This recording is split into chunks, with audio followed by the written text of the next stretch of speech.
Hi, I'm Catherine Ingram, And I'm Mark Matusik. and we'd like to welcome you to Dharma Salon. We've just been to see How to Survive a Plague, which is nominated for an Academy Award in Best Documentary.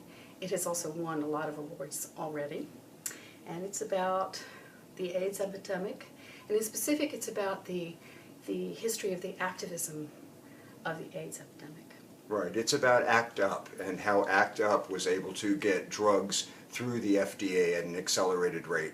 And really what happens when a population decides not to take no for an answer, Right. And use anger as fuel for a kind of revolution.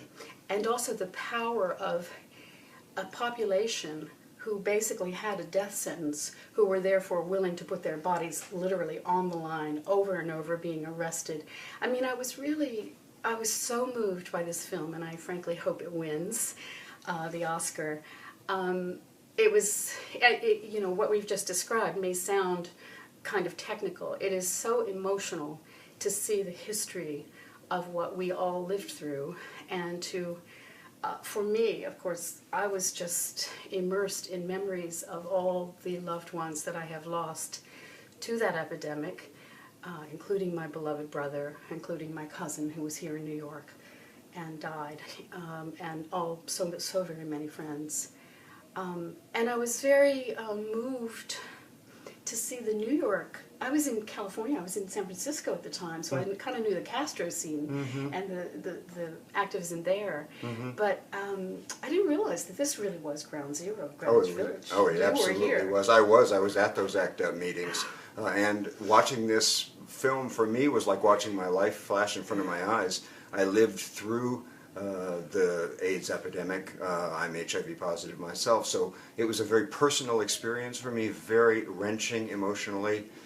And it also leaves you with a sense of how much further there is still to go.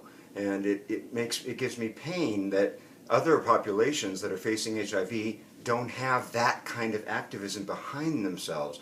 You mean like in Africa? Yeah, like in Africa, Yeah. for instance. I mean, and hemophiliacs weren't out there doing this. Yeah. And there are enormous numbers of people who are still dying from this virus who can't afford the drugs and don't have that engine of social activism behind them. So it's a bittersweet experience, because obviously the drugs came along in '96 and saved millions of lives, but millions of people are still dying.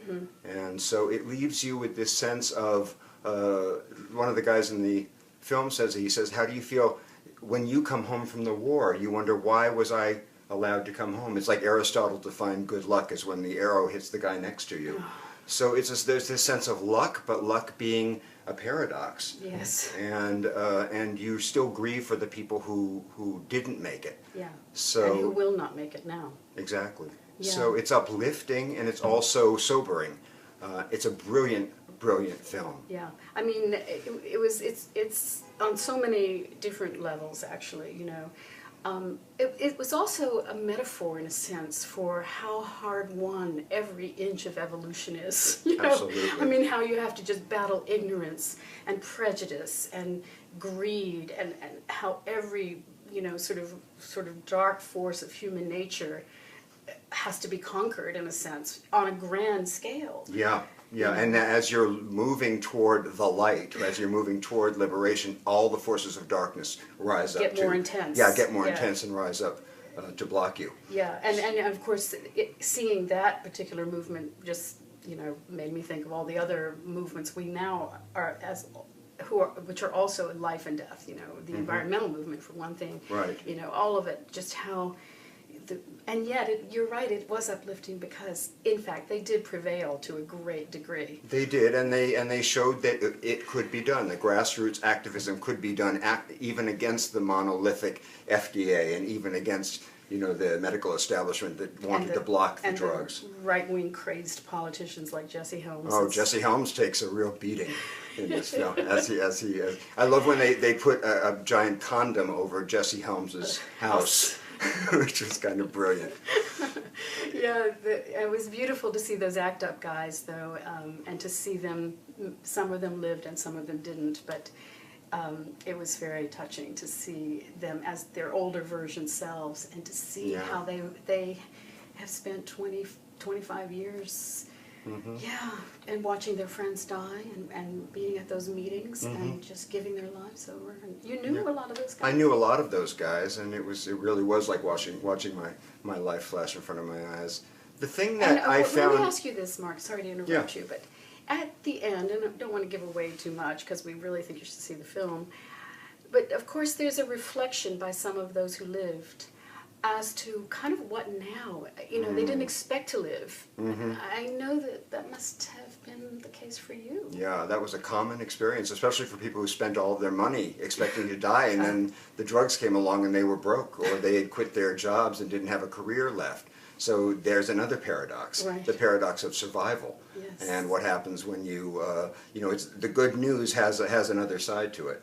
So it's full of wisdom. It's full to, it was full of a deep love in the community.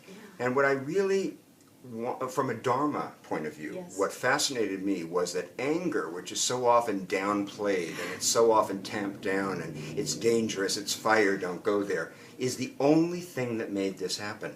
So it sort of runs counter to what we're taught in a lot of wisdom traditions about avoiding our anger. Yeah, in a way though, the anger really rose out of love. It was righteous anger, if ever there was such. You know, it was out of the love of so many people losing their loved ones. You know, and you know, that was what fueled. Well, it was the anger that comes out of oppression. Yes. Because this was an oppressed group of people. It was like the civil rights movement. That was rage. And it was rage in the service of love. Yeah. But that's in the civil rights movement, I think that, for instance, Martin Luther King Jr.'s message over and over again was that of love, and that love was the conquering agent. You know. But it comes through a vehicle of aggression. That's what I mean. Is this was a very aggressive movement. As a way the civil rights movement was also aggressive in its way. Weren't they, though, wasn't ACT UP nonviolent? Weren't they nonviolent strategies? I mean, I always just saw them laying down and getting arrested. And they were nonviolent, but very much in your face. And there were people, I remember, even at the time, there were gay men and women, and just a lot of people who thought that their tactics were unnecessary, and why do they have to interrupt service at St. Patrick's Cathedral, you know, and why would they do that? It's in bad taste. I see. And what happened, what this shows is that sometimes activism has to run against the status quo and the sense of etiquette. Acceptable norms, Exactly, yes, the sense of etiquette. It's a beautiful film. It's a testament to a time that we will hopefully never see again in this country, and from which we can learn an awful lot about what we're capable of when we come together and we don't take no for an answer, and we trust a higher power that we're on the side of right, that we're on the side of good, and how that can fill you. And it may be a kind of vision of a future for us, in terms of there may come a point when we are being more and more faced with our own extinction as a human species, whereby laying your life on the line in service of the truth isn't that huge a risk, because the alternative is bleak as well.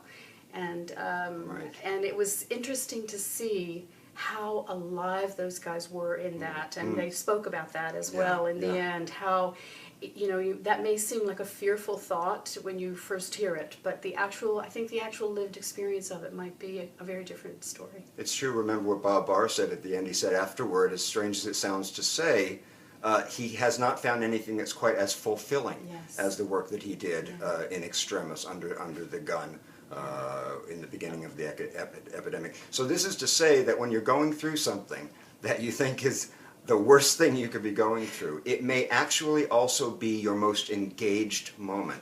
It may be the time that you actually come alive, and there's a way that we open up in those moments of life and death. That's when epiphanies happen. Yes, All right. We'll see you next time. We're here in New York City. We'll be reporting on the ground for you. Bye from Dharma Salon.